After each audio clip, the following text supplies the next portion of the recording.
Uhum. E aí, quando você decidiu concorrer à eleição para deputado, uma das bandeiras era de anticorrupção, também tinha a Lava Jato rolando e tal. O que teve de concreto aí de programa para o combate à corrupção? Eu apresentei 9 projetos baseados naquelas 70 medidas contra a corrupção. Uhum. 3 deles, se eu não me engano, foram aprovados na Câmara, estão no Senado. Não, nenhum virou lei ainda. Mas eram projetos, alguns, por exemplo, que criava corrupção privada, que no Brasil não existe. A corrupção no Brasil, a lei, ela só prevê corrupção quando envolve pelo menos um agente público. Então, corrupção entre empresas ou pessoas físicas, lá fora existe, no Brasil não existe. Tinha algumas que endureciam algumas questões para o agente público que cometia corrupção. Não lembro de todas, tá? Mas tinha algumas coisas assim. Nenhuma ainda virou lei, estão avançando lá, espero que avance no Senado, né?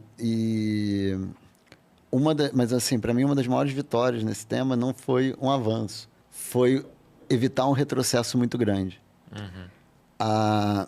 Tinha uma PEC tramitando que se chamava, o apelido era PEC da Vingança, que era para combater o trabalho do Ministério Público contra a corrupção.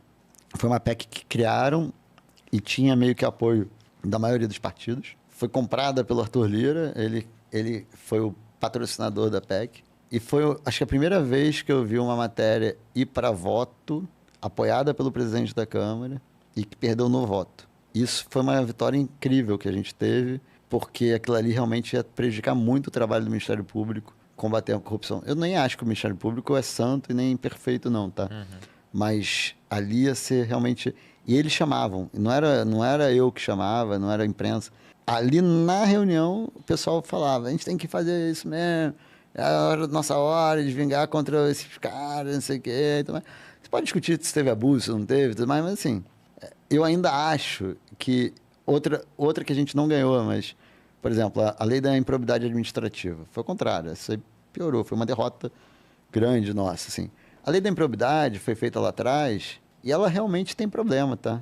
Ela não era boa. Mas ela pecava pelo excesso em algumas coisas. E realmente, assim, até conversando, eu como candidato a governador, eu conversei com muitos secretários bons, sérios, assim, do Rio ou de outros estados, que eles falaram: cara, eu tenho medo hoje, eu não quero assinar, não sei o quê, por conta da lei da improbidade. Só que o que fizeram com a lei foi praticamente acabar com ela, sabe? De um negócio muito restritivo para algo muito ruim. E eu não acho ainda que o Brasil, eu acho que a gente ainda está no momento de ser, talvez, se for para pecar, peca pelo excesso e não pela omissão. Uhum. E então, assim, essa questão do próprio Ministério Público. Cara, se for para escolher, eu prefiro ser muito rigoroso do que ser omisso, né? Então, assim, se o Ministério Público está exagerando em algumas coisas, cara, eu prefiro que exagere, mesmo que algumas pessoas sejam talvez injustamente é, condenadas ou nem condenadas, mas principalmente passem por um processo e tudo mais, do que a gente retroceder para um período em que a gente não tinha nada disso, sabe? Lei das estatais, lei das SAs, que não entra tanto no público, mas também é um pouco da regulamentação do privado. Então, assim, mas o combate à corrupção, eu diria que nesses 4 anos, se fosse me perguntar, foi o tema que mais teve retrocesso, tá? Mais teve retrocesso. E aí, assim, eu não coloco a conta no governo no sentido de o governo ter sido patrocinador de nada, não foi.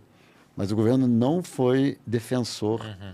ele não ajudou a gente a evitar, tá? Então, assim, o governo Bolsonaro não foi o governo que quis movimentar essa pauta, Você mas teve, né, uma questão de esvaziar a Lava Jato, os trabalhos e tudo mais, né? teve tudo isso. Isso foi bem ruim, assim, isso falando. Eu não vi um movimento assim, o governo Bolsonaro trabalhou por isso, mas também não trabalhou para